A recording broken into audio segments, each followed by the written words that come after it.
Մենք էներգետիկայի ոլորտում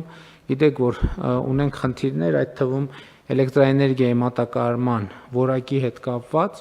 Հիմա տեսեք, օրինակ, երեք ես մասնակցում էի կոմպլեքս հիպերմոլի բացման արարողությանը եւ բացման արարողության ժամանակ հիպերմոլը հոսանքազրկվեց։ Պատկերացնում եք, մարդիկ 70 միլիոն դոլարի ներդրում են արել, 70 միլիոն, համեն դեպս ինձ տենց ասցին եւ չեն կարողանում բացման արարողություն անել նորմալ։ Բայց մենք հասկանում ենք սա, անդադ խոսում ենք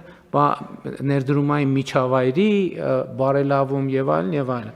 Այստեղ երկու տարբերակ կա։ Իհարկե ես ասել եմ, մի տարբերակն է նա, որ հատուկ սաբոտաժ է արվել, մյուս տարբերակն է նա, որ համակարգը տեխնիկապես ի վիճակի չի։ Երկու դեպքում էլ մենք բոլոր գծերը անցել ենք եւ իրանք բոլոր գծերը անցել են եւ այն ինչ որ ասել եմ, մենք առաջիկայում արդեն պետք է անցնենք դրա իրագործման փուլին։ Իհարկե process-ը չի լինի մի փուլանի, բայց ակնհայտ է, որ պետությունը պետք է շատ արագ վերցնի Հայաստանի էլեկտրական ցանցեր ՓԲ կառավարումը եւ հետագա գործընթացները պետականացման եւ ընկերության կառավարման արդյունավետության ուղղությամբ պետք է արագ եւ արդյունավետ իրականացնենք։ Իհարկե հարցը քաղաքական մակարդակով մենք քննարկվել է քաղաքացիական պայմանագիր կուսակցության վարչության նիստում։ Ես գիտեմ, որ ազգային ժողովի քաղաքացիական պայմանագիր խմբակցությունը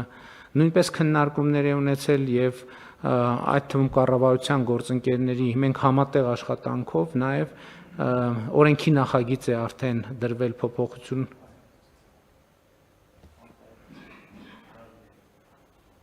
բանի օրակարգում այսօրվա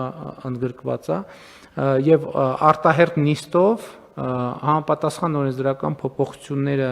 կիրականացվեն եւ շատ արագ ես կարծում եմ, որ այդ